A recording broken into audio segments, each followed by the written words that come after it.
তা আপনি যদি সব অন্যায়কে মেনে নেন, এটা অন্যায়, এটা অপরাধ, এটার নাম বিদআত, এটার নাম বিদআত, এটার নাম বিদআত, এটার নাম শিরক, এটার নাম শিরক।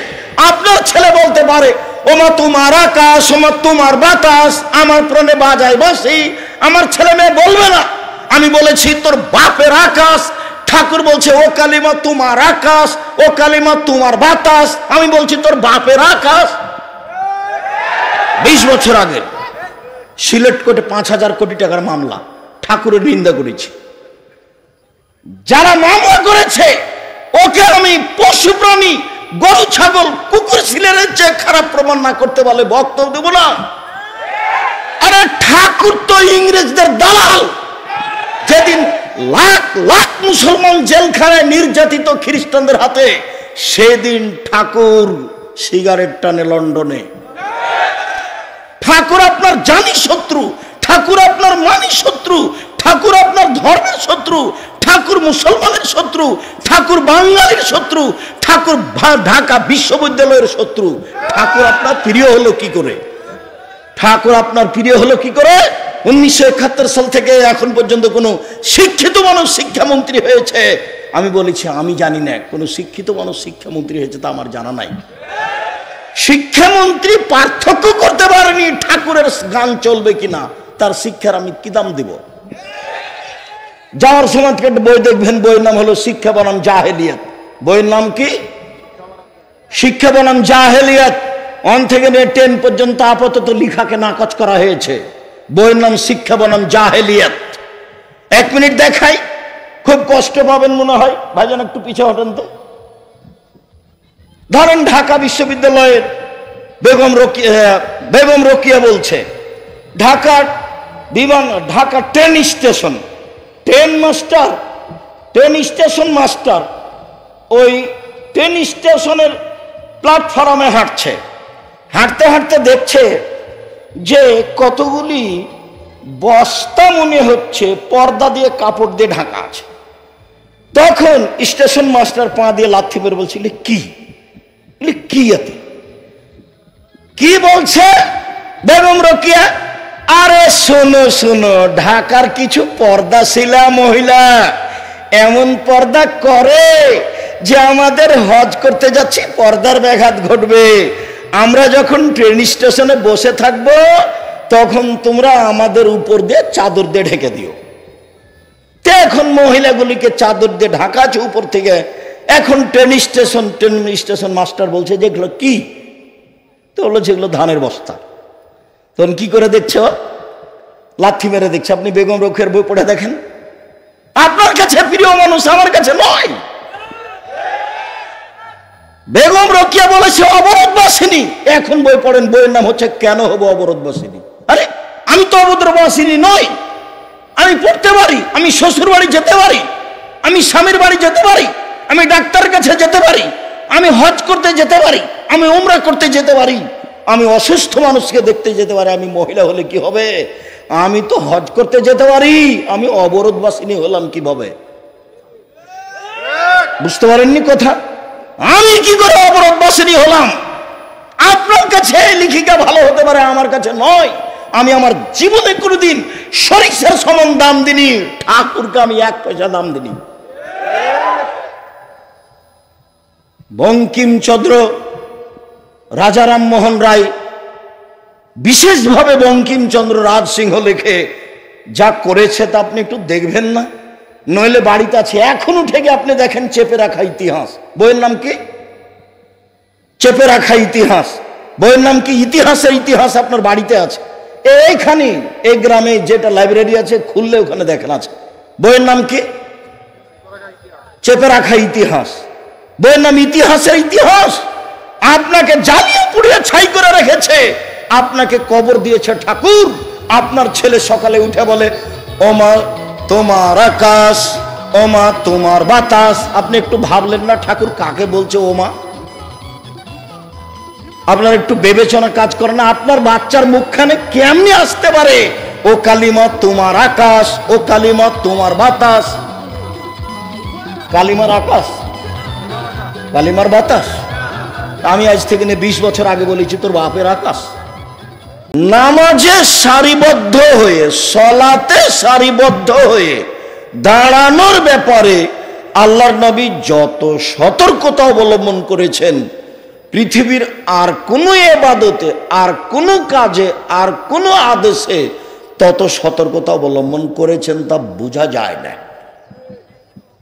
23 বছর জীবনে কোনো একদিন সাহাবীদের দিকে মুখোমুখি না হয়ে কাতার সোজা করুন, প্রাচীরের মতো হয়ে দাঁড়ান, ফাঁকা বন্ধ করুন। ওই যে আমি দেখছি শয়তান দুইজনের ফাঁকা দিয়ে প্রবেশ করছে, ছাগলের বাচ্চার মতো, ফাঁকা বন্ধ করুন। কেউ যদি দুইজনের ফাঁকা বন্ধ করে, আল্লাহ তার জন্য জান্নাতে ঘর নির্মাণ করবেন। এইরকম কথা না বলে জীবনে কোনো একদিন আল্লাহর নবী নামাজ শুরু করেছেন, এটা যদি আপনি প্রমাণ করতে পারেন। আমি আব্দুর রাজ্জাক বিন ইউসুফ আজকে খুলনা এতদা অঞ্চল থেকে, আজ কুমিল্লা এতদা অঞ্চল থেকে বক্তব্য বন্ধ করলাম, আর কোনোদিন বক্তব্য দেব না। একামত হচ্ছে মুখামুখি হয়েছেন, মুখামুখি। কাতার সোজা করুন, প্রাচীরের মতো হয়ে দাঁড়ান, ফাঁকা বন্ধ করুন, আগে পিছে হবেন না, নইলে অন্তরের ভিতরে মতভেদ সৃষ্টি হবে।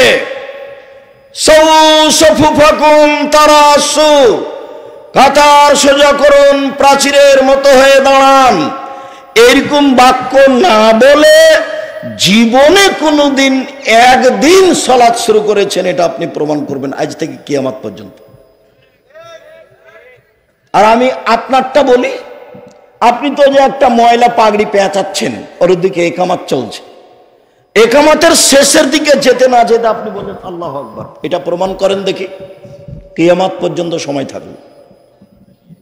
ধর্ম পাগল নয়, ধর্ম পীর দিয়ে চলে না, ধর্ম বুজুর্গানে দিন দিয়ে চলে না, ধর্ম একজন মানুষ দিয়ে চলে যার নাম মোহাম্মদ সাল্লাল্লাহু আলাইহি সাল্লাম। পৃথিবীর কোন মানুষের 5 পয়সা দাম নেই। স্বয়ং যদি উমর রাদিয়াল্লাহু তাআলা আনহু কোনো কথা বলেন, আর সেই কথা যদি নবীর না হয়, তাহলে তা বাতিল বলে গণ্য হবে। কবর বলতে মানুষের মরার পরে বিচারের দিন পর্যন্ত এ লম্বা সময় যেখানে থাকে বারজাখি জীবন, আত্মার জগৎ, তার নাম কবর। মরার পর থেকে নিয়ে বিচারের দিন পর্যন্ত এই লম্বা সময়ের নাম হচ্ছে কবর। এই লম্বা সময়ের নাম হচ্ছে আলামে বারজাখ, আত্মার জগৎ। শাস্তি আত্মা অনুভব করে, দেহ নয়। এটা ঠিক স্বপ্নের মতো। আপনি ঘুমিয়ে আছেন, পাশে একজন লোক বসে আছে, তো আপনি দেখছেন যে গোখরা সাপ আপনাকে দংশন করছে, তো আপনি ভয়ে পালাচ্ছেন, তো আপনি সাপ দেখতে পাচ্ছেন, ভয় পাচ্ছেন, এটাও ঠিক। আপনি পালিয়ে যাচ্ছেন, এটাও ঠিক। বিশাল সাপ আপনি দেখতে পাচ্ছেন, এটাও ঠিক। কিন্তু যেই পাশে বসে আছে ও কি দেখতে পাচ্ছে? এর নাম হলো কবর। উসমান রাদিয়াল্লাহু তাআলা আনহু কবরের পাশে দাঁড়ালেই 2 চোখের পানি ঝরে দাড়ি ভিজে যেত। তো তাকে বলা হতো তাজকুরুল নার আল জান্নাহ ফালা তাবকি ওয়া তাবকি মিন হাদা। আচ্ছা উসমান, আপনি যখন জাহান্নাম জান্নাতের কথা বলেন তখন তো কাঁদেন না, কিন্তু কবরের কথা বললে এত কাঁদেন কেন? কবরের পাশে আসলে আপনি এত কাঁদেন কেন? তখন উসমান রাদিয়াল্লাহু তাআলা আনহু বলেন, শোনেন, আল্লাহর নবী বলেছেন আল কবর আউয়াল মানজিল মিন মানাজিলিল আখিরাহ, পরকালের বিপদের প্রথম বিপদ হলো কবর। আত্মার জগতের প্রথম বিপদ হলো কবর। ফাইন্নাজা মিনহু ফাবাদ রাইসার মিনহু, যদি মানুষ কবরে বেঁচে যায় তাহলে এর পরে যত স্তর আছে তা সহজ হয়ে যাবে। ওয়াইল্লাম ইয়ানজু মিনহু ফাবাদ আসাদ মিনহু, যদি মানুষ কবরে বাঁচতে না পারে তাহলে এর পরে যত স্তর আছে সব আরো জটিল ও কঠিন হয়ে যাবে। এতটা অঞ্চলের 10 কিলোমিটার পর্যন্ত পুরুষ নারী মুসলমান যারা তারা তো আসবেই, যারা হিন্দু আসবে তাদেরকেও আসতে হবে,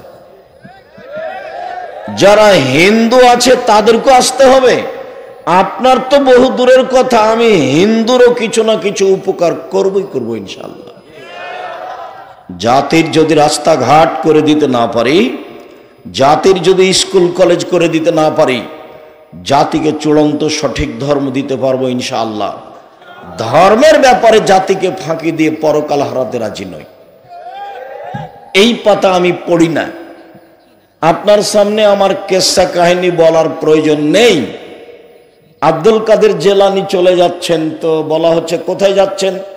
আল্লাহর বিচার ভুল হয়ে গেছে সেজন্য ঠিক করতে যাচ্ছি।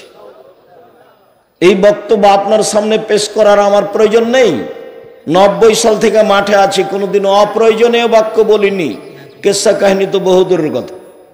যা আমার বক্তব্য বা আমার কথা শুনলেই যাদের গাও জ্বলে যায়, আমি তাকে নিয়ে কোনোদিন একটা বাক্য বলিনি।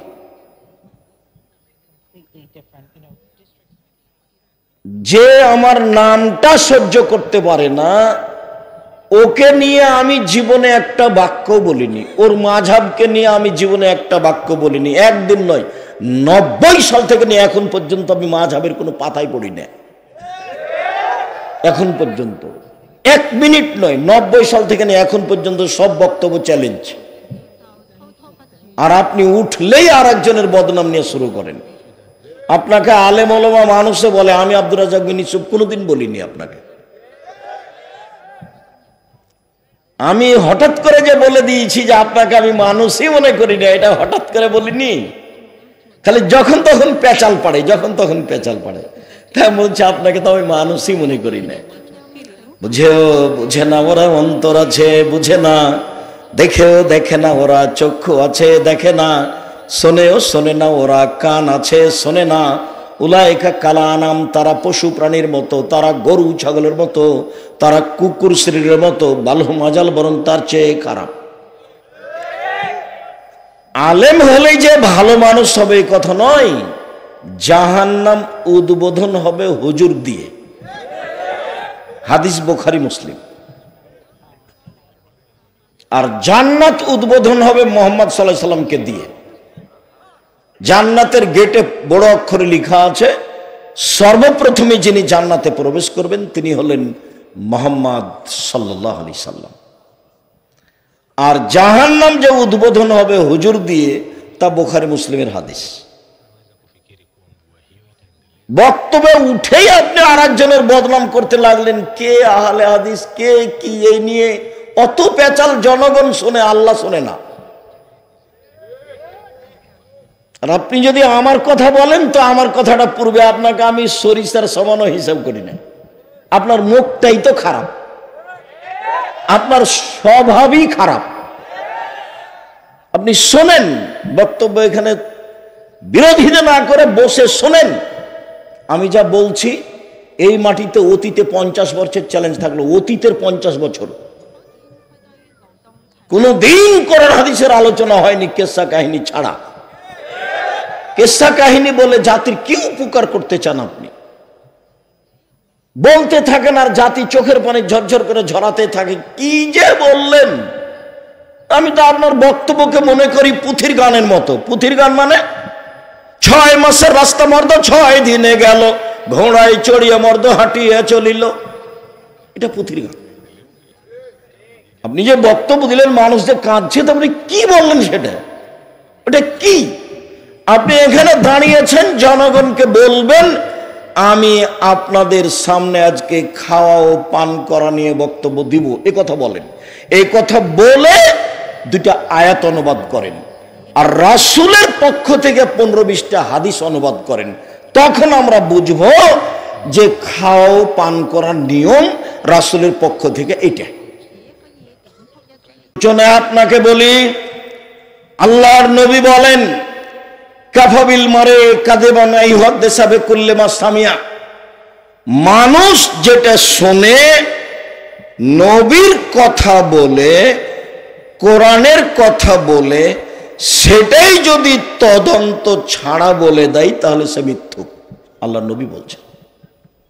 আমি একটা কথা বললাম যে অজু করে কাঁদমাশা করতে হবে, এটা আমি বললাম। কেন বললাম? আমি শুনেছি মাওলানার মুখে, সেই জন্য বললাম। কেন আমি বললাম? বইয়ে লেখা ছিল, পড়েছি, সেই জন্য বললাম। আল্লাহ নবী বলছেন যে তুমি মিথ্যুক, তুমি বললে কেন? তুমি আগে তদন্ত চালাও। জমি কিনলে তো 62-72 জমির জরিপ আছে কিনা না দেখে তো কিনবা না। জমি কিনলে খারিজ ছাড়া তো জমি রেজিস্ট্রি করবে না। এদিকে বুদ্ধি তোমার ঠিকই আছে, আল্লাহ নবীর কথা কি না এইটা প্রমাণ না হওয়ার আগে তুমি মেনে নিবা, এটা কেন? রাসূল সাল্লাল্লাহু আলাইহি ওয়াসাল্লাম বলছেন পৃথিবীর মানুষ শুনে রেখো, এক বাল্লিগু আন্নী ওয়ালা আয়া, আমার একটি কথা জানা থাকলে অন্যকে বলো। দুই ওয়াহাদ্দিসু আন বানি ইসরাঈল আলা হারাজ, বানি ইসরায়েলের কাহিনী বলো, কোনো দোষ নেই।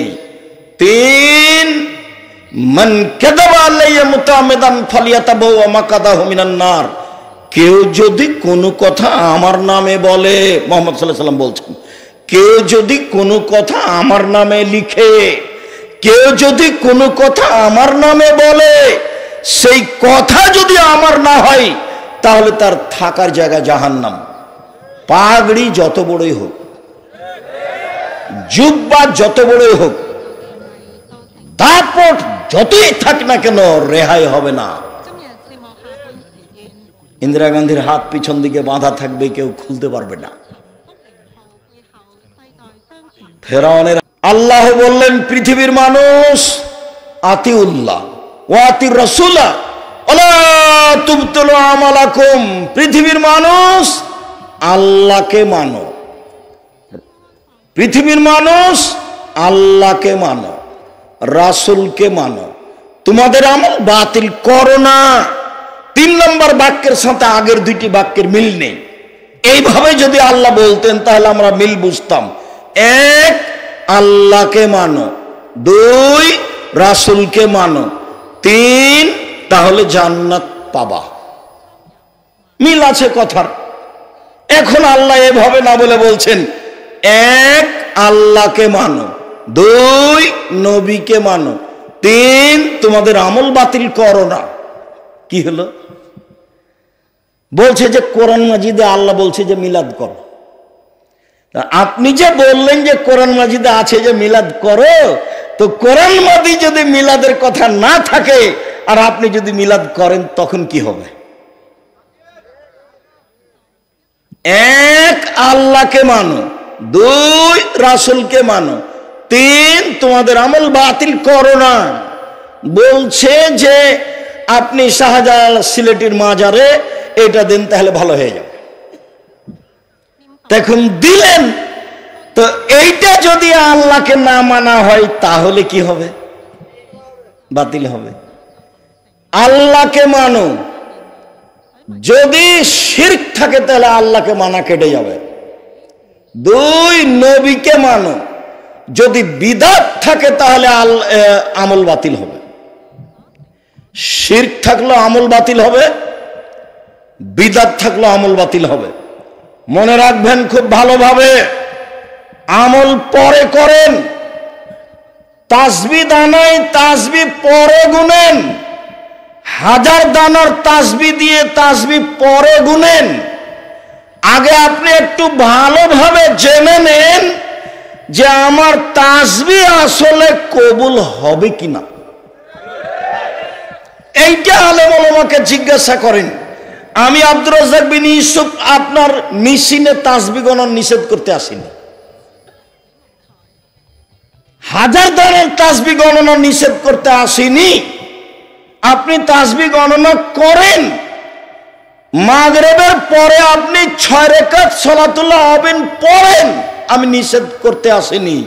আমি বলছি যদি রাসূল মাগরিবের পরে 6 রাকাত সালাতুল আবিন পড়ে না থাকেন তাহলে কি হবে? আপনাকে আমি আরো শক্তভাবে বলতে চাই যে আপনি আমার দ্বীনী ভাই, আপনি আমার দ্বীনী বোন, আপনার ইবাদত বহাল থাক কিয়ামতের মাঠে, এটা আমি ঐকান্তিকভাবে চাই। তাহলে মাছ দিয়ে ভাত খেলে কাঁটা ফেলে খান যেমন, এইটুকু বুদ্ধি আছে যেমন, তেমন আপনি আপনার আমলগুলি একাধিক মাওলানা সাহেবের কাছে জেনে নেন। একটাই বলি, উজু করবেন, কাঁধ মাসা করবেন, এটাই জানেন। 10 জন মাওলানাকে জানেন যে আব্দুর রাজ্জাক সাহেব উজু করার সময়, মাথা মাসার সময় কাঁধ মাসা করা যাবে, হাদিসটা একটু দেন তো। এভাবে আবু হুরায়রা রাদিয়াল্লাহু তাআলা আনহু বলেন আল্লাহর নবী বলেছেন কাঁধ মাসা করতে হবে। আবু দাউদ, হাদিসটি সহিহ। এভাবে নেবেন। কেন সহিহ বলতে হবে? এই দেশের মাটিতে প্রায় 3 লক্ষ জাল জয়ীফ হাদিস আছে, মানুষের বানানো। আমাদের বাড়িতে আছে 10,000। আমার কাছে কতটি আছে? 10,000। আপনি আমার দ্বীনী ভাই, আপনি আমার দ্বীনী বোন, আপনাকে আমি আন্তরিকভাবে ভালোবাসি। আপনার ইবাদত আল্লাহ কবুল করুক, এটা আমি ঐকান্তিকভাবে চাই। আপনার ক্ষতি হোক এটা আমি চাইনি। কোনোদিন কোনো লোককে খাটো করা আমি প্রয়োজন মনে করিনি। আল্লাহর নবী বলছেন যে পৃথিবীর মানুষ আমার একটি কথা জানা থাকলে অন্যকে বলো। 1, 2, পৃথিবীর মানুষ বনী ইসরাইলের কাহিনী বলো। 3, তাহলে তোমরা জান্নাত যাবা। এই কথা বলবেন, তাহলে ভালো লাগবে। কিন্তু বলছেন 1, আমার একটি কথা জানা থাকলে অন্যকে বলো। 2, বনী ইসরাইল কাহিনী বলো। 3, কেউ যদি কোনো কথা আমার নামে বলে, সেই কথা যদি আমার না হয় তাহলে তার থাকার জায়গা জাহান্নাম। হাদিস তো বুখারী মুসলিম। কবর যত কঠিন, কিয়ামত তার চেয়ে অনেক বেশি কঠিন। কিয়ামত যত কঠিন, জাহান্নাম তার চেয়ে অনেক অনেক অনেক বেশি কঠিন। কি দিয়ে বুঝাই আপনাকে আমি জাহান্নাম কত কঠিন? মহান আল্লাহ বলেন, কয়েক মিনিট, মহান আল্লাহ বলেন ফাম্মা মান খাফফাত মাওয়াজিনুহু, বিচারের মাঠে যার নেকির পাল্লা হালকা হবে, তার থাকার জায়গা হবে অতীব গভীর গহ্বর হাবিয়া। ওমা আদরাকা মা হিয়া, মুহাম্মদ সাল্লাল্লাহু আলাইহি সাল্লাম আপনি কি বলতে পারেন হাবিয়া কি জিনিস? হাবিয়া জাহান্নামের পরিচয় আপনার জানা আছে? আমি বলি তা হচ্ছে নারুন হামিয়া, জ্বলন্ত উত্তপ্ত আগুন। মহান আল্লাহ বলেন কাল্লা লা ইউমবাদান্না ফিল হুতামা, অবশ্যই অবশ্যই তাকে চূর্ণ বিচূর্ণকারী হোতা নামক জাহান্নামে নিক্ষেপ করা হবে। মুহাম্মদ সাল্লাল্লাহু আলাইহি সাল্লাম আপনি কি বলতে পারেন হোতামা নামক জাহান্নামটি কি? আমি বলি নারুন হামিয়া, তা হচ্ছে জ্বলন্ত উত্তপ্ত আগুন। এই ছেলে, জাহান্নাম বলতে আগুনের টুকরাকে বুঝায়। জাহান্নাম বলতে একটা আগুনের খণ্ড। আল্লাহ এটাই বলছে। আল্লাহ বলছেন সাউসলিহে সাকার, আমি তাকে সাকার নামক জাহান্নামে দিব। অমাদরাকা মা সাকার, মুহাম্মদ সাল্লাল্লাহু আলাইহি সাল্লাম আপনি কি বলতে পারেন সাকার নামক জাহান্নামটি কি? আমি বলি লা তুবকি ওয়ালা তাজার, সাকার এমন একটি জাহান্নাম যা মানুষকে ছাড়ে না, যা মানুষকে মারে না। ওয়াতিহিল মাউতু মিন কুল্লি মাকানিন, জাহান্নাম এমন একটি জায়গা যেখানে চতুর্দিক থেকে মানুষের কাছে মরণ আসে। লা ইয়ামুতু ফিহা ওয়ালা ইয়াহিয়া, জাহান্নামে মানুষ মরে না, জাহান্নামে মানুষ বাঁচে না। এইভাবে আল্লাহ জাহান্নামের পরিচয় দিলেন। আল্লাহর নবী বললেন, বিশাল একটা পাথর যদি জাহান্নামের মুখে ছেড়ে দেওয়া হয় তাহলে নিচে যেতে সময় লাগবে 70 বছর। 1 কোটি মণ ওজনের একটা পাথর যদি 1 ঘন্টা নিচে যায় কত কিলো যেতে পারে? যদি 1 বছর নিচে যায় কত কিলো যেতে পারে? যদি 70 বছর যায় কত কিলো যেতে পারে? জাহান্নামের সবচেয়ে নিচে থাকবে মুনাফিক। হিন্দু জাহান্নামে যাবে তবে নিচে নয়, ইহুদি খ্রিস্টানে যাবে তবে নিচে নয়, খ্রিস্টান জাহান্নামে যাবে তবে নিচে নয়, মুনাফিক জাহান্নামে যাবে যে মিথ্যা কথা বলে, এখানকার কথা ওখানে লাগায়, এ থাকবে জাহান্নামের সবচেয়ে নিচে। রাসূল সাল্লাল্লাহু আলাইহি ওয়াসাল্লাম বলেন, সিনফান মিন আহলিন নার, 2 শ্রেণীর মানুষ জাহান্নামে যাবে, আমি তাদের দেখিনি। এক শ্রেণীর মানুষের হাতে থাকবে লাঠি, কাজনাবিল বাকারে গাভীর লেজের মতো, একদিক মোটা একদিক চিকন, এরা জাহান্নামে যাবে। দ্বিতীয় শ্রেণীর মানুষ হলো নিসাউন, মহিলা, কাসিয়াতুন, কাপড় পরে থাকে, আর এতুন, উলঙ্গ। কাপড় পরে মহিলা উলঙ্গ হয় এ কথা আল্লাহর নবী বলছেন, হাদিস বুখারী মুসলিম। নিসাউন, মহিলা, কাসিয়াতুন, কাপড় পরে থাকে, আর এতুন, উলঙ্গ, মমিলাতুন, পুরুষকে নিজের দিকে আকৃষ্ট করে, মাইলাতুন, নিজেরা আকৃষ্ট হয়। রাস্তায় যখন চলে তখন কেমন জানে, কেমন কেমন করে, আনছান আনছান করে, নিজেরা আকৃষ্ট হয়। রৌসহন্না কাসনেমাতিল বক্তিল মাইলা, মাথা হলো বদ বক্র উটের মতো, হিলে দুলে চলে। লায়াত খোল্লাল জান্নাহ, এরা জান্নাতে যাবে না, জাহান্নামে যাবে। জান্নাতে তো যাবে না, যাবেই না। ওলা ইয়াজিদনা রিহাহা, জান্নাতের গন্ধ পাবে না, যে গন্ধ 1 বছরের দূরত্ব থেকে পাওয়া যায়। এ হলো মহিলা যারা নগ্ন পোশাক পরে চলছে। আপনার মেয়ে, আপনার স্ত্রী, আপনার ছেলে মেয়ে যে অবস্থায় চলছে, এরা জাহান্নামে যাবে। বিশেষভাবে 3 শ্রেণীর মানুষ কখনো জান্নাতে যাবে না। এক, আর রাজলাতু মিনান নিসায়ে, পুরুষের বেশধারী নারী, আপনার মেয়ে, আপনার স্ত্রী, যারা পুরুষের শার্ট প্যান্ট পরে, যারা পুরুষের পোশাক পরে, যারা পুরুষের গেঞ্জি গায়ে দেয়, তারা জান্নাতে যাবে না। 2, অদায়ুস, আপনি, আপনার যে অবস্থা, আপনি ঠিকই তাহাজ্জুদ পড়েন, আপনি তাসবিহ তাহলিল করেন, আপনি 3 চিল্লাই লন্ডন আমেরিকা চলে যান, আহাল পরিবারের খোঁজ রাখেন না, আপনার মতো মুরব্বীকে আল্লাহ জাহান্নামে দিবেন। তাই আল্লাহ 1450 বছর আগে বলেছেন, আল্লাহর নবী 1450 বছর আগে বলেছেন, আপনার জান্নাতের পথ নেই।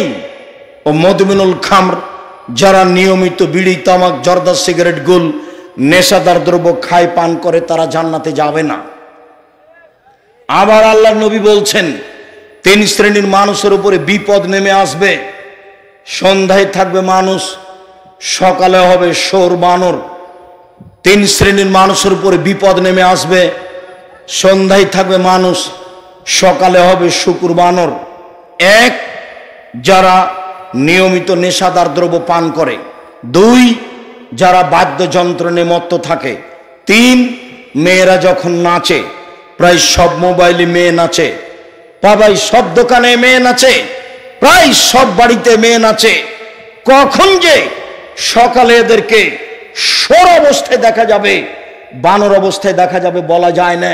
আল্লাহ নবী বলেছেন, বুখারী মুসলিমের হাদিস, আল্লাহ ওদের করে দিবেন সুর, আল্লাহ ওদের করে দিবেন বানর, আল্লাহ ওদের করে দিবেন সুর, আল্লাহ ওদের করে দিবেন বানর। ওয়াজালু মিনহাল কিরদাতাল খানাজির, ওরা হয়ে যাবে সুর, ওরা হয়ে যাবে বানর, ওরা হয়ে যাবে সুর, ওরা হয়ে যাবে বানর। যারা নেশাদার দ্রব্য পান করে, যারা মেয়ে নাচায়, নাচ দেখে, এরা হয়ে যাবে সুর, এরা হয়ে যাবে বানর। আল্লাহ সাবুন আলফা জিমাম মা কুল্লি জিমামিন সাবুন আলফা মালাক এজরুনাহা রাহুল বুখারী মুসলিম। সম্মানিত দিনী ভাই বোন, প্রশংসা আল্লাহর জন্য, শান্তি অবতীর্ণ হোক আল্লাহর রাসূলের উপর সাল্লাল্লাহু আলাইহি ওয়াসাল্লাম।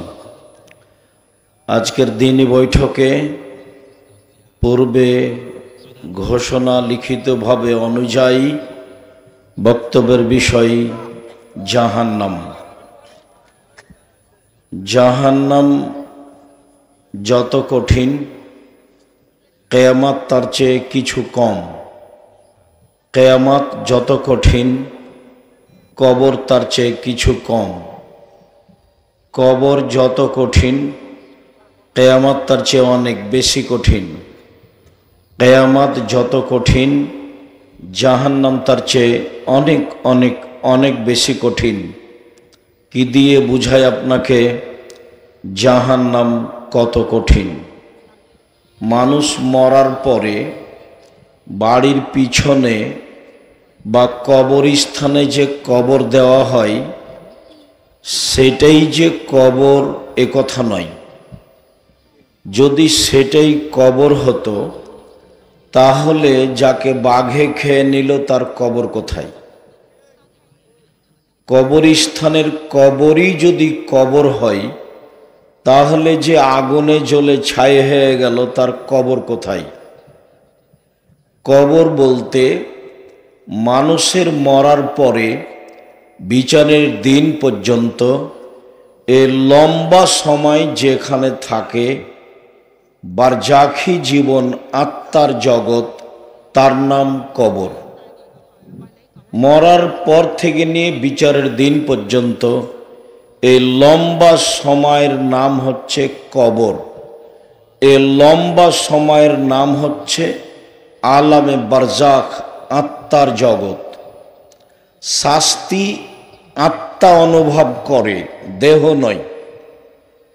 এটা ঠিক স্বপ্নের মতো। আপনি ঘুমিয়ে আছেন, পাশে একজন লোক বসে আছে, তো আপনি দেখছেন যে গোখরা সাপ আপনাকে দংশন করছে, তো আপনি ভয়ে পালাচ্ছেন। তো আপনি সাপ দেখতে পাচ্ছেন, ভয় পাচ্ছেন, এটাও ঠিক। আপনি পালিয়ে যাচ্ছেন, এটাও ঠিক। বিশাল সাপ আপনি দেখতে পাচ্ছেন, এটাও ঠিক। কিন্তু যেই পাশে বসে আছে ও কি দেখতে পাচ্ছে? এর নাম হলো কবর।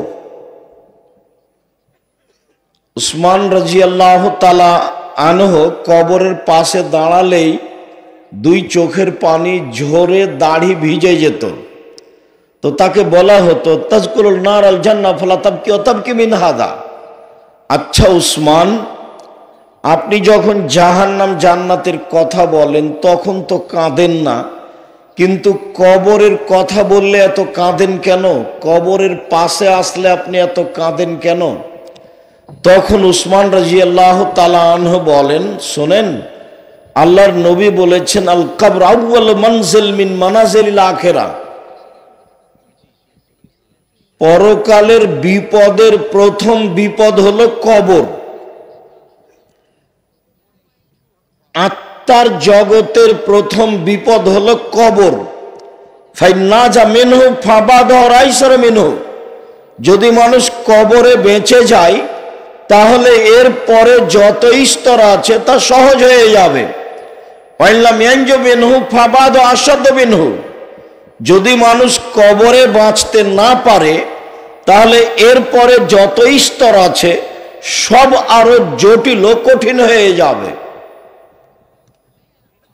কবর যত কঠিন, জাহান্নাম তার চেয়ে অনেক বেশি কঠিন। জাহান্নাম কিয়ামত তার চেয়ে অনেক বেশি কঠিন। কিয়ামত যত কঠিন, জাহান্নাম তার চেয়ে অনেক অনেক অনেক বেশি কঠিন। কি দিয়ে বুঝায় আপনাকে আমি জাহান্নাম কত কঠিন? এই ছেলে, বসো, ঢং দেখাচ্ছ। সম্মানিত দিনী ভাই বোন, আপনারা দীর্ঘ সময় ধরে কষ্ট করে বসে আছেন, এ কথাই ঠিক। আর আমরা অনেক দূর থেকে, রাজশাহী থেকে আপনাদের জন্য এসেছি।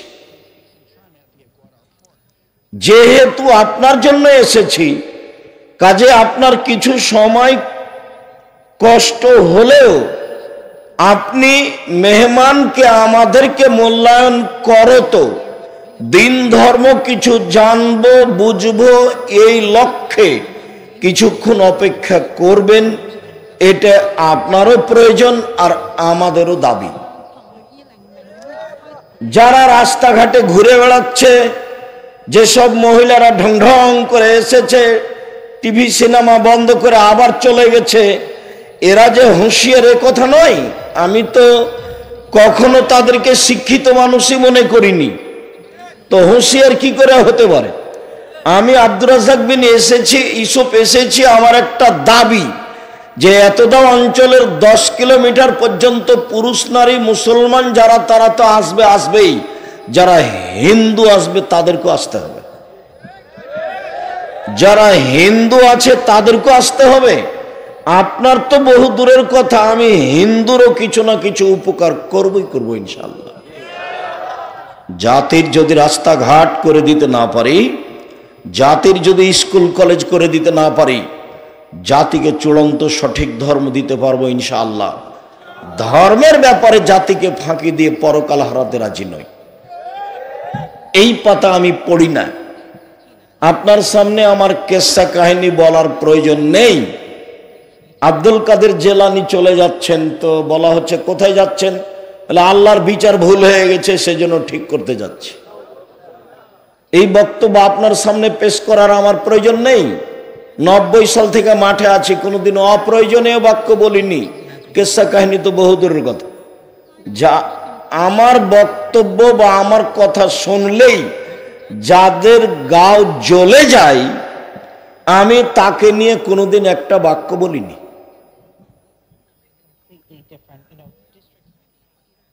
যে আমার নামটা সহ্য করতে পারে না, ওকে নিয়ে আমি জীবনে একটা বাক্য বলিনি। ওর মাযহাবকে নিয়ে আমি জীবনে একটা বাক্য বলিনি। একদিন নয়, 90 সাল থেকে নিয়ে এখন পর্যন্ত আমি মাযহাবের কোনো পাতায় পড়ি না।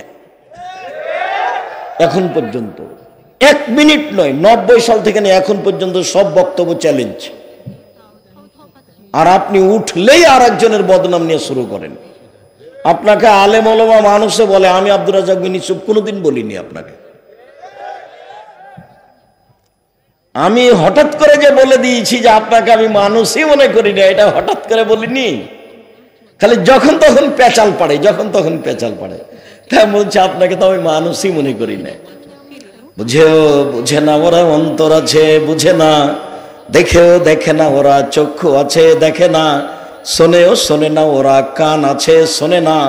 উলাইকা কালানাম, তারা পশু প্রাণীর মতো, তারা গরু ছাগলের মতো, তারা কুকুর শ্রীর মতো। বালহুম আজাল, বরং তার চেয়ে খারাপ। আলেম হলেই যে ভালো মানুষ হবে এই কথা নয়। জাহান্নাম উদ্বোধন হবে হুজুর দিয়ে, হাদিস বুখারী মুসলিম। আর জান্নাত উদ্বোধন হবে মুহাম্মদ সাল্লাল্লাহু আলাইহি সাল্লামকে দিয়ে। জান্নাতের গেটে বড় অক্ষরে লেখা আছে, সর্বপ্রথমে যিনি জান্নাতে প্রবেশ করবেন তিনি হলেন মুহাম্মদ সাল্লাল্লাহু আলাইহি সাল্লাম। আর জাহান্নাম যে উদ্বোধন হবে হুজুর দিয়ে, তা বুখারী মুসলিমের হাদিস। বক্তব্যে উঠেই আপনি আর একজনের বদনাম করতে লাগলেন, কে আহলে হাদিস, কে কি, এই নিয়ে অত পেঁচাল জনগণ শোনে, আল্লাহ শোনে না।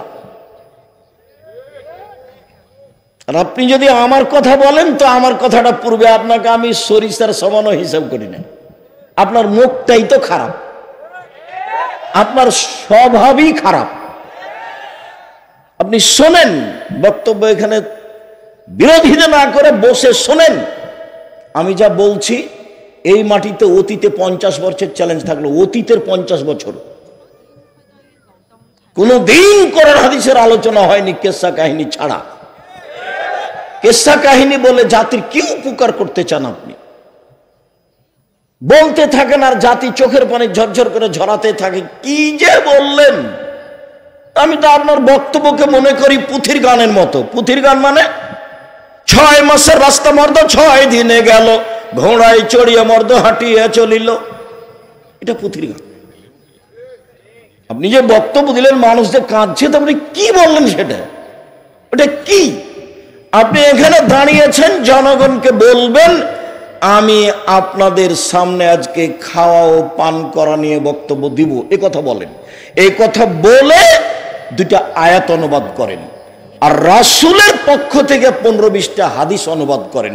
তখন আমরা বুঝবো যে খাওয়া ও পান করার নিয়ম রাসূলের পক্ষ থেকে এটা। এটা ছিল বক্তব্য। আপনি আমাদের সামনে এসেছেন কথা বলতে, আপনি বলবেন যে আজকে আপনাদের সামনে নামাজে দাঁড়ানো কিভাবে দাঁড়াতে হবে এই নিয়ে বক্তব্য দিব। নামাজে সারিবদ্ধ হয়ে, সলাতে সারিবদ্ধ হয়ে দাঁড়ানোর ব্যাপারে আল্লাহর নবী যত সতর্কতা অবলম্বন করেছেন, পৃথিবীর আর কোনো ইবাদতে, আর কোনো কাজে, আর কোনো আদেশে তত সতর্কতা অবলম্বন করেছেন তা বোঝা যায় না। 23 বছর জীবনে কোনো একদিন সাহাবীদের দিকে মুখোমুখি না হয়ে কাতার সোজা করুন, প্রাচীরের মতো হয়ে দাঁড়ান, ফাঁকা বন্ধ করুন। ওই যে আমি দেখছি শয়তান 2 জনের ফাঁকা দিয়ে প্রবেশ করছে, ছাগলের বাচ্চার মতো। ফাঁকা বন্ধ করুন। কেউ যদি 2 জনের ফাঁকা বন্ধ করে, আল্লাহ তার জন্য জান্নাতে ঘর নির্মাণ করবেন। এইরকম কথা না বলে জীবনে কোনো একদিন আল্লাহর নবী নামাজ শুরু করেছেন, এটা যদি আপনি প্রমাণ করতে পারেন, আমি আব্দুর রাজ্জাক বিন ইউসুফ আজকে খুলনা এতদা অঞ্চল থেকে, আজ কুমিল্লা এতদা অঞ্চল থেকে বক্তব্য বন্ধ করলাম, আর কোনোদিন বক্তব্য দেব না। একামত হচ্ছে মুখামুখি হয়েছেন, মুখামুখি। কাতার সোজা করুন, প্রাচীরের মতো হয়ে দাঁড়ান, ফাঁকা বন্ধ করুন, আগে পিছে হবেন না, নইলে অন্তরের ভিতরে মতভেদ সৃষ্টি হবে।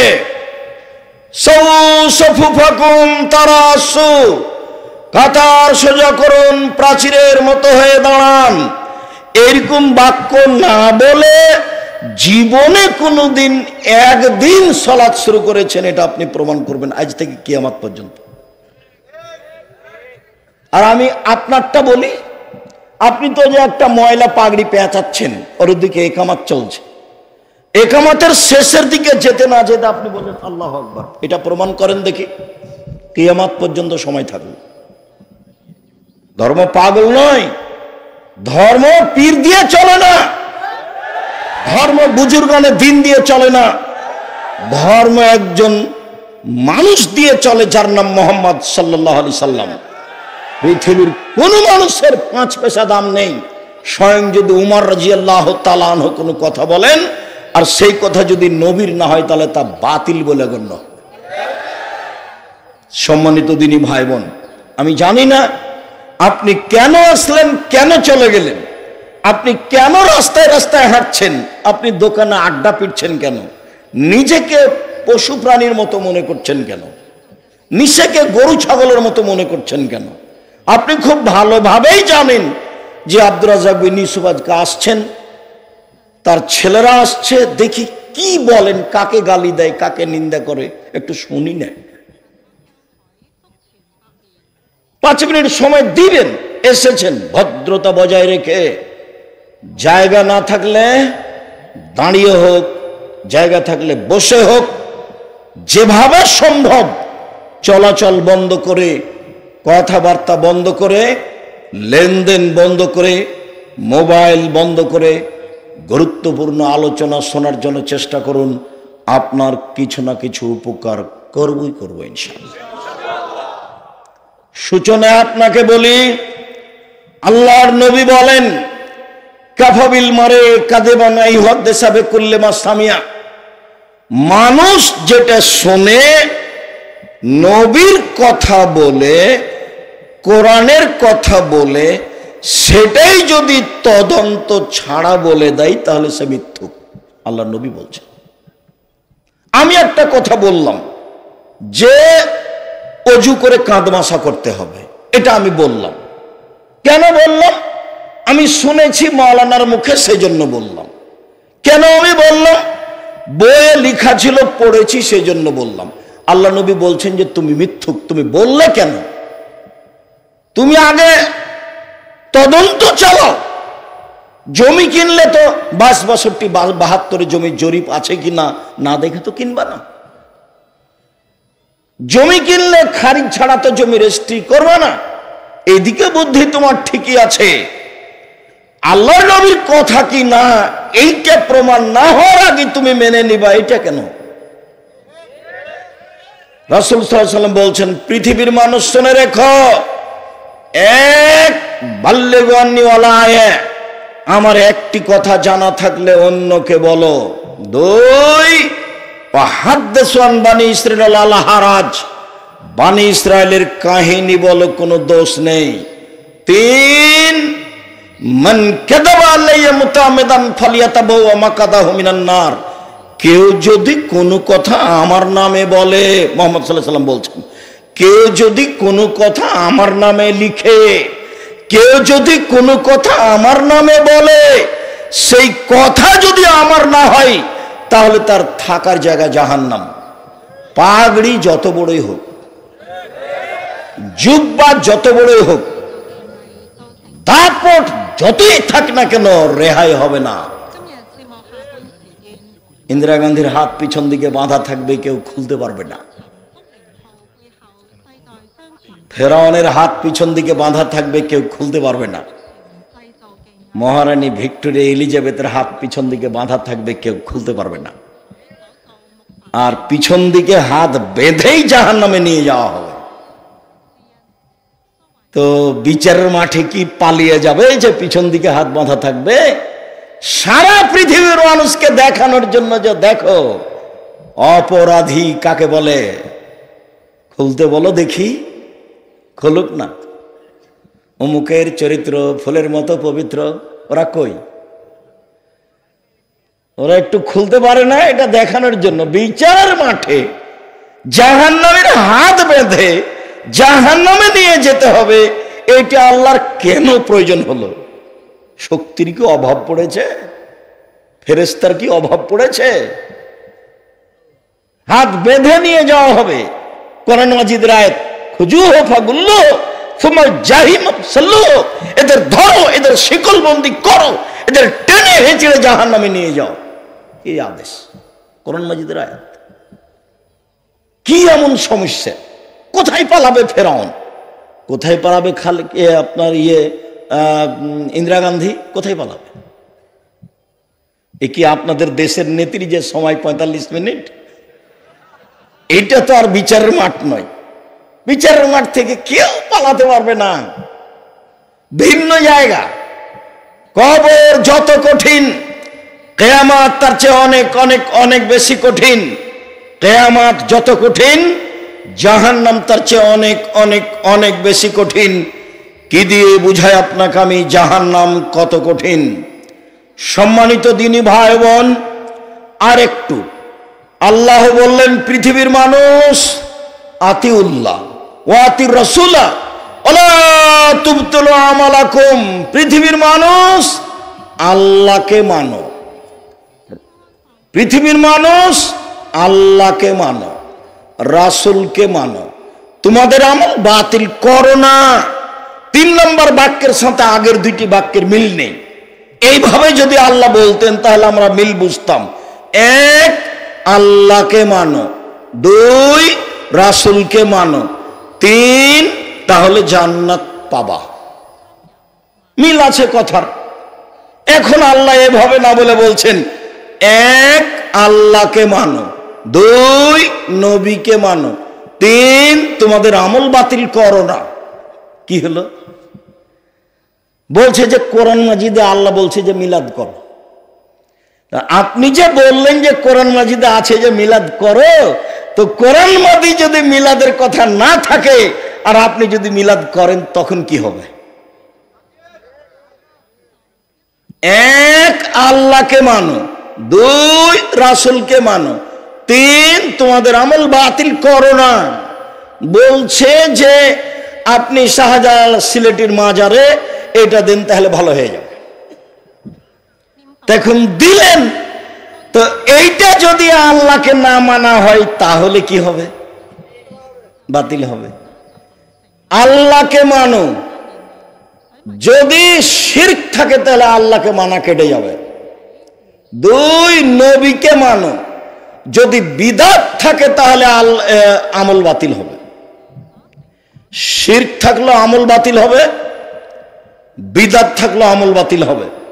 মনে রাখবেন খুব ভালোভাবে, আমল পরে করেন, তাসবিহ দানায় তাসবিহ পরে গুনেন, 1000 দানার তাসবিহ দিয়ে তাসবিহ পরে গুনেন। আগে আপনি একটু ভালোভাবে জেনে নেন যে আমার তাসবিহ আসলে কবুল হবে কিনা। এইটা আলেম ওলামাকে জিজ্ঞাসা করেন। আমি আব্দুর রাজ্জাক বিন ইউসুফ আপনার মেশিনে তাসবিহ গণনা নিষেধ করতে আসিনি,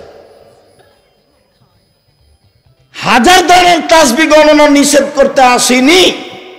আপনি তাসবিহ গণনা করেন, মাগরিবের পরে আপনি 6 রাকাত সালাতুল আওয়াবিন পড়েন, আমি নিষেধ করতে আসিনি। আমি বলছি যদি রাসূল মাগরিবের পরে 6 রাকাত সালাতুল আওয়াবিন পড়ে না থাকেন তাহলে কি হবে? আপনাকে আমি আরো শক্তভাবে বলতে চাই যে আপনি আমার দ্বীনি ভাই, আপনি আমার দ্বীনি বোন, আপনার ইবাদত বহাল থাক কিয়ামতের মাঠে, এটা আমি ঐকান্তিক ভাবে চাই। তাহলে মাছ দিয়ে ভাত খেলে কাঁটা ফেলে খান যেমন, এইটুকু বুদ্ধি আছে যেমন, তেমন আপনি আপনার আমলগুলি একাধিক মাওলানা সাহেবের কাছে জেনে নেন। একটাই বলি, উজু করবেন, কাঁধ মাসা করবেন, এটাই জানেন। 10 জন মাওলানাকে জানেন যে আব্দুর রাজ্জাক সাহেব উজু করার সময়, মাথা মাসার সময় কাঁধ মাসা করা যাবে, হাদিসটা একটু দেন তো। এভাবে আবু হুরায়রা রাদিয়াল্লাহু তাআলা আনহু বলেন আল্লাহর নবী বলেছেন কাঁধ মাসা করতে হবে। আবু দাউদ, হাদিসটি সহিহ। এভাবে নেবেন। কেন সহিহ বলতে হবে? এই দেশের মাটিতে প্রায় 3 লক্ষ জাল জয়ীফ হাদিস আছে, মানুষের বানানো। আমাদের বাড়িতে আছে 10,000। আমার কাছে কতটি আছে? 10,000। আপনি আমার দ্বীনি ভাই, আপনি আমার দ্বীনি বোন, আপনাকে আমি আন্তরিকভাবে ভালোবাসি। আপনার ইবাদত আল্লাহ কবুল করুক, এটা আমি ঐকান্তিক ভাবে চাই। আপনার ক্ষতি হোক এটা আমি চাইনি। কোনদিন কোন লোককে খাটো করা আমি প্রয়োজন মনে করিনি। আল্লাহর নবী বলছেন যে পৃথিবীর মানুষ আমার একটি কথা জানা থাকলে অন্যকে বলো। 1, 2, পৃথিবীর মানুষ বনী ইসরাইলের কাহিনী বলো। 3, তাহলে তোমরা জান্নাত যাবা। এই কথা বলবেন, তাহলে ভালো লাগবে। কিন্তু বলছেন 1, আমার একটি কথা জানা থাকলে অন্যকে বলো। 2, বনী ইসরাইল কাহিনী বলো।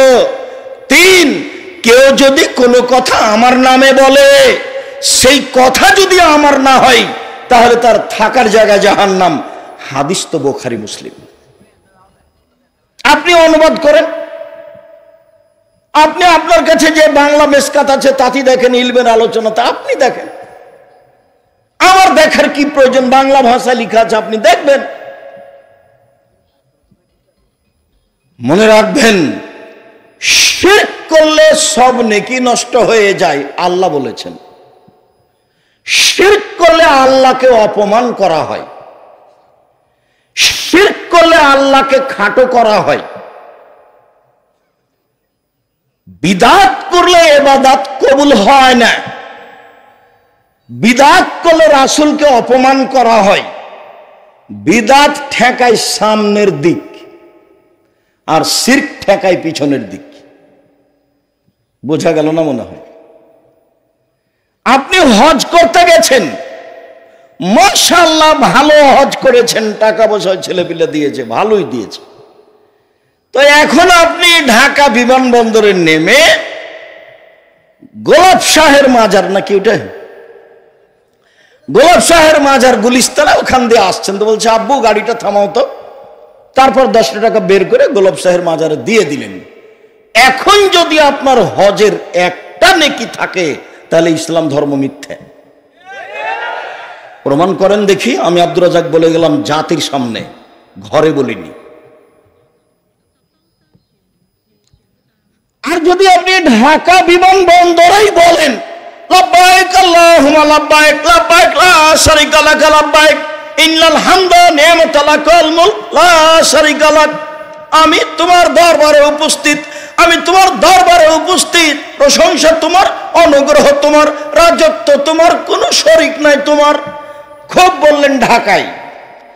এখন আপনি হজ উমরা করেন, হজ উমরা যদি কবুল হয় তাহলে ইসলাম ধর্ম মিথ্যা। আপনি প্রমাণ করেন। আব্দুর রাজ্জাক সাহেব এত বড় কথা বলছেন কেন? আমি এত বড় কথা বলবো কেন? আপনি বলবেন আবু হুরায়রা রাদিয়াল্লাহু তাআলা আনহু বলেন, আল্লাহর নবী বলেছেন ঢাকা বিমানবন্দরে, চট্টগ্রাম বিমানবন্দরে, ওই আপনার লাহোর বিমানবন্দরে, দিল্লি বিমানবন্দরে ইহরাম বাঁধলে চলবে।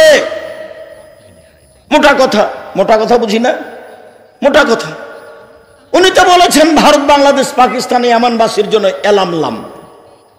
আমি বুঝাতে পারিনি কথা মনে হয়। ভারত বাংলাদেশ পাকিস্তান ইয়ামান এসব দেশের লোকের জন্য কোন জায়গা বলেছেন মুহাম্মদ সাল্লাল্লাহু আলাইহি ওয়াসাল্লাম? এলামলাম। আবার বুঝেন, ভারত বাংলাদেশ পাকিস্তান ইয়ামান এসব দেশের জন্য মুহাম্মদ সাল্লাল্লাহু আলাইহি ওয়াসাল্লাম কোন জায়গা বলেছেন?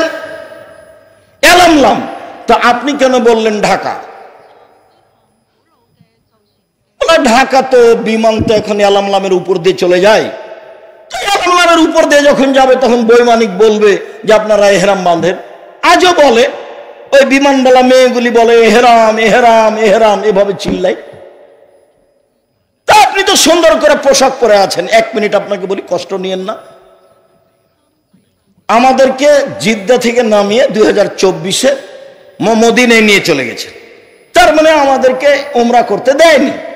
বলছে যে আপনাদেরকে মদিনা থেকে এসে উমরা করতে হবে, জুলহুলাইফায় ইহরাম বাঁধতে হবে। তা আমি মনে করে আছি যে জুলহুলাইফায় ইহরাম বাঁধবো। মদিনা থেকে কয় কিলোমিটার দূরে যেন জুলহুলাইফা, মদিনার লোকের ইহরাম বাঁধার জায়গা। এখন সকালে হোটেল থেকে বের হয়ে দেখছি যে সবাই পোশাক পরে আছে। কি ব্যাপার, আপনারা ইহরাম পরে আছেন মানে? ইহরামের পোশাক পরে আছেন মানে? বলে আমাদেরকে বলেছে মুআল্লিম যে ইহরামের পোশাক পরতে হবে। আরে বাবা, ইহরামের পোশাক তো জুলহুলাইফায় পরবো, এখানে কেন? এখন এই টানা হেঁচড়া হতে লাগলো, আমাকে ইহরামের পোশাক পরতেই হবে। একবার এসে বলল 50,000 রিয়াল জরিমানা লাগবে আপনাকে। তুমি এখানে পেঁচাল পাচ্ছ কেন? জুলহুলাইফায় আমার কাছে 50,000 রিয়াল নিয়ে নিও। তার আগে আমাকে বলতে পাবো না, লুঙ্গি পরে আছি, লুঙ্গি পরেই থাকবো। মুহাম্মদ সাল্লাল্লাহু আলাইহি ওয়াসাল্লাম যদি আবার এসে বলেন যে না মদিনা থেকে ইহরাম পরা যাবে, সেদিন পরবো। তার আগে পর্যন্ত আব্দুর রাজ্জাক বিন ইউসুফ ইহরাম পরবে না। এবছর হজ করব না, ঘুরে চলে যাবো, আবার আসবো। এবছর পরিস্থিতি অনুকূলে হয়নি, সেই জন্য করিনি।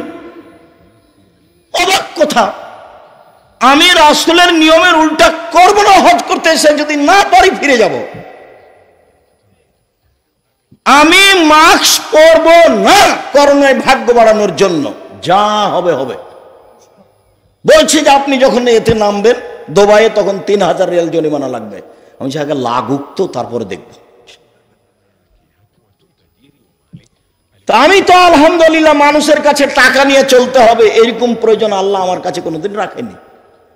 আপনি আমাকে কাল সকালে এখন টাকা দিবেন, তাই আমি রাস্তায় ফিরে যাব, এই হিসাবে আমাকে অনেক ভালো রেখেছে। আমি 90 সাল থেকে এখন পর্যন্ত কোনো মানুষকে পথ খরচের কথা বলিনি, বরং পাল্টা বলেছি আপনি আমার সামনে বেশি কথা বললে আপনার জালসা সম্মেলনে যা খরচ হয়েছে তা আমি দিয়ে দেবো ইনশাল্লাহ। অযথা অপ্রয়োজনীয় কথা আমার সামনে বলিয়েন না। সম্মানিত দিনী ভাই বোন, এখন চলছে একটার পর চলছে, একটার পর একটা, একটার পর চলছে, 2 ঘন্টা কেটে গেল। দেখছি আর একজন মুরব্বী মানুষ আসলো, এসে তখন বলছে কি হয়েছে, বলে এই আসুক, বলে চুপ থাকো চুপ থাকো, চলে যেতে বললো। এখন কোনো কথা নাই, ওই আমার কাছে 50,000 রিয়াল দিত, কেউ নিল না।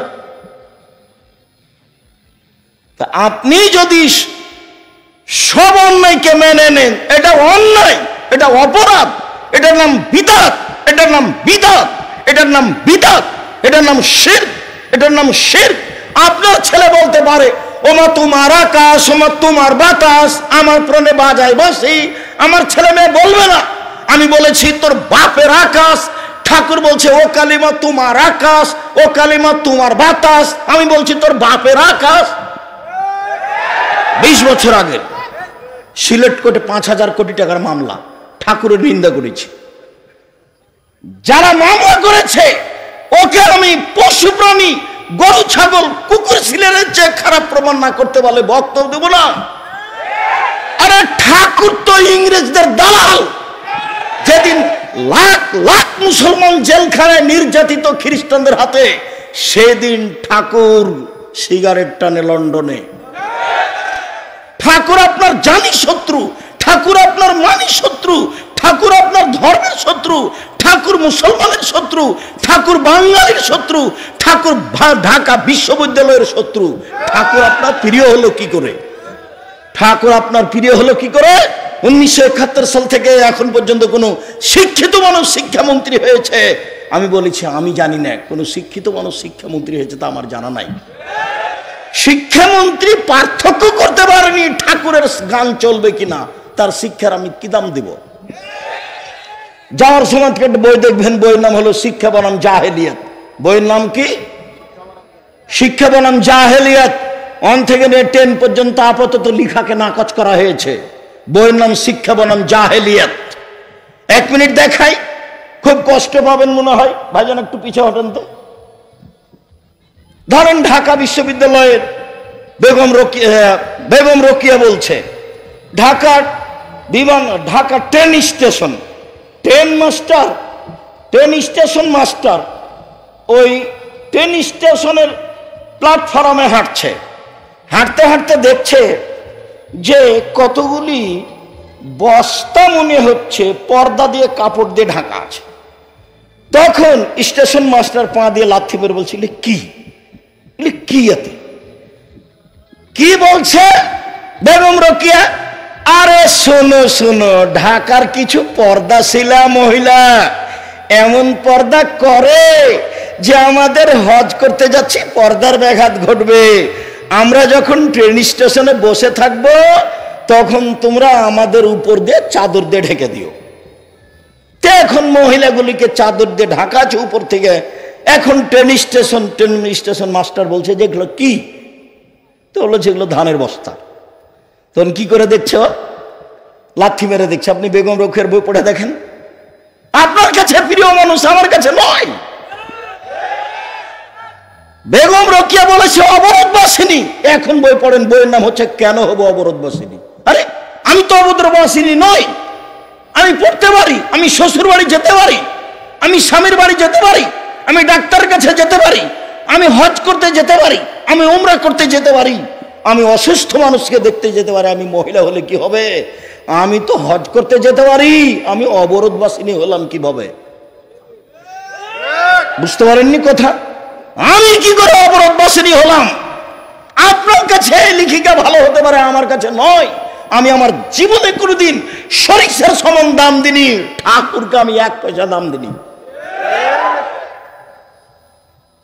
বঙ্কিমচন্দ্র রাজা রামমোহন রায় বিশেষভাবে বঙ্কিমচন্দ্র রাজসিংহ লেখে যা করেছে তা আপনি একটু দেখবেন না? নইলে বাড়িতে আছে। এখন উঠে গিয়ে আপনি দেখেন চেপে রাখা ইতিহাস, বইয়ের নাম কি? চেপে রাখা ইতিহাস, বইয়ের নাম কি? ইতিহাসের ইতিহাস আপনার বাড়িতে আছে। এইখানে এই গ্রামে যেটা লাইব্রেরি আছে খুললে ওখানে দেখেন আছে। বইয়ের নাম কি? চেপে রাখা ইতিহাস। বইয়ের নাম ইতিহাসের ইতিহাস। আপনাকে জ্বালিয়ে পুড়িয়ে ছাই করে রেখেছে, আপনাকে কবর দিয়েছে ঠাকুর। আপনার ছেলে সকালে উঠে বলে, ওমা তোমার আকাশ, ওমা তোমার বাতাস। আপনি একটু ভাবলেন না ঠাকুর কাকে বলছে ওমা? আপনার একটু বিবেচনা কাজ করে না? আপনার বাচ্চার মুখখানে কেমনি আসতে পারে ও কালিমা তোমার আকাশ, ও কালিমা তোমার বাতাস? কালিমার আকাশ, কালিমার বাতাস। আমি আজ থেকে 20 বছর আগে বলেছি তোর বাপের আকাশ। 20 বছর আগে, 15 বছর যাবৎ শিরকের বক্তব্য বন্ধ ছিল। প্রথমেই খুতবা দিয়েছি অত্যাচার, পরের খুতবা ছিল ছবি মূর্তি, পরের খুতবা ছিল আত্মসাৎ। আপনি দেখেন বিস্তারিত লিখেছি, কথায় ফিরে যাই। আপনি আমার দিনী ভাই, আপনি আমার দিনী বোন। আব্দুর রাজ্জাক সাহেবের বিরুদ্ধে লড়ে কোনো লাভ হবে না, সমাজে বদনাম করা ছাড়া বা একটা ওয়াজ মাহফিল বন্ধ করা ছাড়া। এইটুকু আপনি করতে পারবেন। ফলাফলে আসবে যে আপনি জাতির কিছু করেননি। আমি আব্দুর রাজ্জাক বিন ইউসুফ জাতির কল্যাণের চেষ্টা করেছি, শুধু মুখে নয়, মিডিয়ায়, শুধু মিডিয়া নয়, শিক্ষা প্রতিষ্ঠান দিয়ে, শুধু শিক্ষা প্রতিষ্ঠান দিয়ে নয়, সারা দেশ জুড়ে মক্তব চালু করব মসজিদ ভিত্তিক। এই দাবি বাস্তবায়ন দিয়ে, শুধু মক্তব দিয়ে নয়, সারা দেশে বাঙালিকে সুন্দর সঠিক ফতোয়া দিয়ে বই পৌঁছাবো। তার নাম আল ইতিসাম পত্রিকা। চতুর্দিক থেকে চেষ্টা চালাচ্ছি আপনাকে সঠিক করার জন্য, সংশোধন করার জন্য, সম্মানিত দিনী ভাই বোন। আর আপনার পথটা সহজ করার জন্য আপনি একটা মক্তবের শিক্ষক, আপনি প্রশিক্ষণ নেবেন। রাজশাহী যাবেন ফ্রি, আসবেন ফ্রি, খাবেন ফ্রি, থাকবেন ফ্রি, বই পাবেন ফ্রি। সব ব্যবস্থা আপনার জামিয়া সালাফে করছে, করবে ইনশাআল্লাহ। তার নাম হচ্ছে সারা দেশ জুড়ে মক্তব পরিচালনা করা, যেখানে থাকবে শিক্ষা কার্যক্রম, দাওয়াতি কার্যক্রম। সম্মানিত দিনী ভাই বোন, আমার মনে বড় সাধ, আমি এই দেশের মাটিতে উন্নত মানের প্রতিষ্ঠান গড়ব ইনশাআল্লাহ, যেখানে ছেলে মেয়ে বাংলা, ইংরেজি, আরবি উন্নত মানের শিক্ষা অর্জন করে জাতির অন্যায়ের বিরুদ্ধে লড়বে। মুখে কলমে মিডিয়াই লড়বে। দেশের সর্ববৃহৎ প্রতিষ্ঠান জামিয়া সালাফিয়া। জামিয়া সালাফিয়া রূপগঞ্জ নারায়ণগঞ্জ প্রায় 100 বিঘা জমির উপরে। জামিয়া সালাফিয়া রাজশাহী যেটা প্রায় 40 বিঘা জমির উপরে। জামিয়া সালাফিয়া মহিলা শাখা রাজশাহী যেটা প্রায় 77 বিঘা জমির উপরে। জামিয়া সালাফিয়া দিনাজপুর যেটা প্রায় 20 বিঘা জমির উপরে। 5000 ছেলে মেয়ে পড়াশোনা করে। 300 জন শিক্ষক শিক্ষিকা শিক্ষকতা করেন। সৌদি আরব থেকে এসেছেন শিক্ষক, ইন্ডিয়া থেকে এসেছেন শিক্ষক, বাংলাদেশের বড় বড় বিদ্বান আছেন, তার নাম জামিয়া সালাফিয়া। এরই অধীনে চলে সারা দেশ জুড়ে মক্তব, এরই অধীনে চলে আল ইতিসাম পত্রিকা, এরই অধীনে চলে মাকতাবতুস সালাফ, এরই অধীনে চলে আল মাজাল্লা সালাফ। এইসব কাজ দিন রাত জীবন বাজি রেখে চেষ্টা চালিয়ে করে যাচ্ছি, শুধু আপনার সংশোধনের জন্য, জাতিকে যে কোনো মূল্যে সঠিক পথে পরকালমুখী করতে চাই, এটাই লক্ষ্য উদ্দেশ্য ইনশাআল্লাহ। এ দিয়ে 5 পয়সা সুবিধা ভোগ করতে চাইনি। রাতে বলি আমার ত্রুটির কারণে জামিয়া সালাফের ত্রুটি হয় না জানো। আমি মানুষ, আমার কোনো ভুল ত্রুটি থাকতেই পারে। আমি আমাকে দিয়ে জামিয়া সালাফের ক্ষতি করতে চাইনি। তুমি সংশোধন করো, জামিয়া সালাফে কবুল করো। এ দিয়ে তোমাকে মানুষ চিনবে, এ দিয়ে তোমাকে মানুষ জানবে, এ দিয়ে তোমাকে মানুষ মানবে। ভুল ত্রুটি মাফ করে তুমি এটা কবুল করে, এটা বলতেই থাকি। সম্মানিত দিনী ভাই বোন, কবর যত কঠিন, কিয়ামত তার চেয়ে অনেক বেশি কঠিন। কিয়ামত যত কঠিন, জাহান্নাম তার চেয়ে অনেক অনেক অনেক বেশি কঠিন। কি দিয়ে বুঝাই আপনাকে আমি জাহান্নাম কত কঠিন?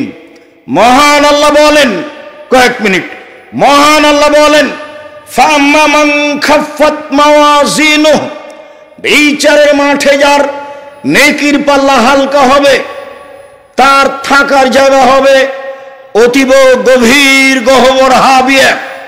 ওমা আদরাকা মা হিয়া, মুহাম্মদ সাল্লাল্লাহু আলাইহি সাল্লাম আপনি কি বলতে পারেন হাবিয়া কি জিনিস? হাবিয়া জাহান্নামের পরিচয় আপনার জানা আছে? আমি বলি তা হচ্ছে নারুন হামিয়া, জ্বলন্ত উত্তপ্ত আগুন। মহান আল্লাহ বলেন কাল্লা লা ইউমবাদান্না ফিল হুতামা, অবশ্যই অবশ্যই তাকে চূর্ণ বিচূর্ণকারী হোতা নামক জাহান্নামে নিক্ষেপ করা হবে। মুহাম্মদ সাল্লাল্লাহু আলাইহি সাল্লাম আপনি কি বলতে পারেন হোতামা নামক জাহান্নামটি কি? আমি বলি নারুন হামিয়া, তা হচ্ছে জ্বলন্ত উত্তপ্ত আগুন। এই ছেলে, জাহান্নাম বলতে আগুনের টুকরাকে বুঝায়। জাহান্নাম বলতে একটা আগুনের খণ্ড। আল্লাহ এটাই বলছে। আল্লাহ বলছেন সাউসলিহে সাকার, আমি তাকে সাকার নামক জাহান্নামে দিব। অমাদরাকা মা সাকার, মুহাম্মদ সাল্লাল্লাহু আলাইহি সাল্লাম আপনি কি বলতে পারেন সাকার নামক জাহান্নামটি কি? আমি বলি লা তুবকি ওয়ালা তাজার, সাকার এমন একটি জাহান্নাম যা মানুষকে ছাড়ে না, যা মানুষকে মারে না। ওয়াতিহিল মাউতু মিন কুল্লি মাকানিন, জাহান্নাম এমন একটি জায়গা যেখানে চতুর্দিক থেকে মানুষের কাছে মরণ আসে। লা ইয়ামুতু ফিহা ওয়ালা ইয়াহিয়া, জাহান্নামে মানুষ মরে না, জাহান্নামে মানুষ বাঁচে না। এইভাবে আল্লাহ জাহান্নামের পরিচয় দিলেন। আল্লাহর নবী বললেন বিশাল একটা পাথর যদি জাহান্নামের মুখে ছেড়ে দেওয়া হয় তাহলে নিচে যেতে সময় লাগবে 70 বছর। 1 কোটি মণ ওজনের একটা পাথর যদি 1 ঘন্টা নিচে যায় কত কিলো যেতে পারে? যদি 1 বছর নিচে যায় কত কিলো যেতে পারে? যদি 70 বছর যায় কত কিলো যেতে পারে? জাহান্নামের সবচেয়ে নিচে থাকবে মুনাফিক। হিন্দু জাহান্নামে যাবে তবে নিচে নয়, ইহুদি খ্রিস্টানে যাবে তবে নিচে নয়, খ্রিস্টান জাহান্নামে যাবে তবে নিচে নয়, মুনাফিক জাহান্নামে যাবে যে মিথ্যা কথা বলে, এখানকার কথা ওখানে লাগায়, এ থাকবে জাহান্নামের সবচেয়ে নিচে। রাসূল সাল্লাল্লাহু আলাইহি সাল্লাম বলেন সিনফান মিন আহলিন নার, 2 শ্রেণীর মানুষ জাহান্নামে যাবে, আমি তাদের দেখিনি। এক শ্রেণীর মানুষের হাতে থাকবে লাঠি, কাজনাবিল বাকারে গাভীর লেজের মতো, একদিক মোটা একদিক চিকন, এরা জাহান্নামে যাবে।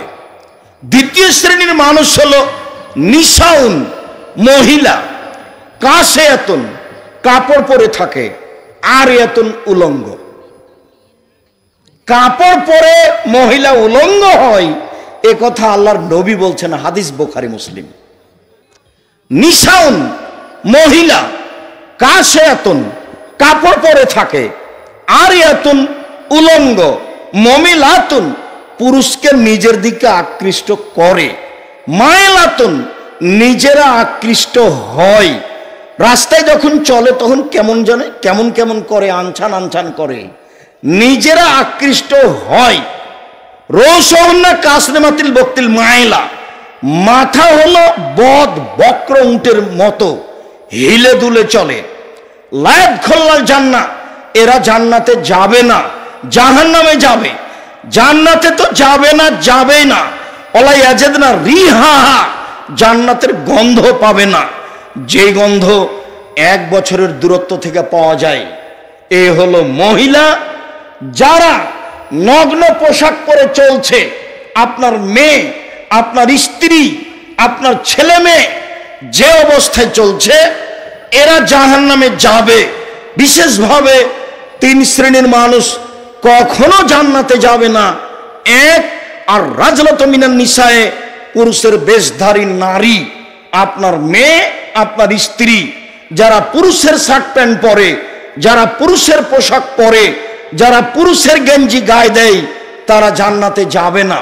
2 অদায়ুস, আপনি আপনার যে অবস্থা, আপনি ঠিকই তাহাজ্জুদ পড়েন, আপনি তাসবিহ তাহলিল করেন, আপনি 3 চিল্লাই লন্ডন আমেরিকা চলে যান, আহাল পরিবারের খোঁজ রাখেন না, আপনার মতো মুরব্বীকে আল্লাহ জাহান্নামে দিবেন। তাই আল্লাহ 1450 বছর আগে বলেছেন, আল্লাহর নবী 1450 বছর আগে বলেছেন, আপনার জান্নাতের পথ নেই। ও মদমিনুল খামর, যারা নিয়মিত বিড়ি, তামাক, জর্দা, সিগারেট, গুল, নেশাদার দ্রব্য খায়, পান করে, তারা জান্নাতে যাবে না। আবার আল্লাহর নবী বলছেন, 3 শ্রেণীর মানুষের উপরে বিপদ নেমে আসবে। সন্ধ্যায় থাকবে মানুষ, সকালে হবে শোর বানর। 3 শ্রেণীর মানুষের উপরে বিপদ নেমে আসবে। সন্ধ্যায় থাকবে মানুষ, সকালে হবে শুকুর বানর। 1, যারা নিয়মিত নেশাদার দ্রব্য পান করে। 2, যারা বাদ্যযন্ত্র নিয়ে মত্ত থাকে। 3, মেয়েরা যখন নাচে, প্রায় সব মোবাইলে মেয়ে নাচে, প্রায় সব দোকানে মেয়ে নাচে, প্রায় সব বাড়িতে মেয়ে নাচে। কখন যে সকালে এদেরকে শোর অবস্থায় দেখা যাবে, বানর অবস্থায় দেখা যাবে, বলা যায় না। আল্লাহ নবী বলেছেন, বুখারী মুসলিমের হাদিস, আল্লাহ ওদের করে দিবেন সুর, আল্লাহ ওদের করে দিবেন বানর, আল্লাহ ওদের করে দিবেন সুর, আল্লাহ ওদের করে দিবেন বানর। ওয়াজালু মিনহাল কিরদাতাল খানাজির, ওরা হয়ে যাবে সুর, ওরা হয়ে যাবে বানর, ওরা হয়ে যাবে সুর, ওরা হয়ে যাবে বানর।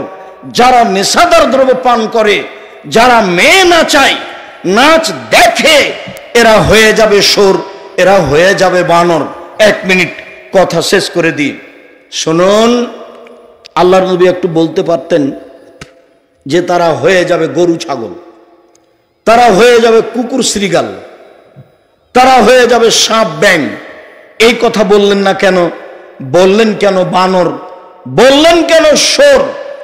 আল্লাহ রাসূল এইটা বলে বলতে চাইলেন, মুসলমান যেদিন ইহুদি খ্রিস্টানের অনুকরণ করবে, সেদিন তারা হয়ে যাবে বানর। বানর সবচেয়ে অনুকরণীয় প্রাণী। মুসলমানদের যেদিন হিতাহিত জ্ঞান হারিয়ে যাবে, অনুভূতি থাকবে না। পৃথিবীতে একটা প্রাণী আছে যার কোনো অনুভূতি নেই, সেটা হলো শোর। মানুষ সেদিন হয়ে যাবে শুকুর, সেদিন হয়ে যাবে শোর, অনুভূতিহীন হয়ে যে। সম্মানিত দিনী ভাই বোন, আলোচনার শেষে এসে আমি আপনাদেরকে অনুরোধ জানাচ্ছি, জামিয়া সালাফের সব কাজগুলিকে মূল্যায়ন করবেন। 13-14 ফেব্রুয়ারি জামিয়া সালাফে রূপগঞ্জ, নারায়ণগঞ্জ, এখানে সম্মেলন। সৌদি আরবের থাকবেন আলেম, পাকিস্তানের থাকবেন, বাংলাদেশের বড় বড় বিদ্বান থাকবেন। সেদিন অবশ্যই উপস্থিত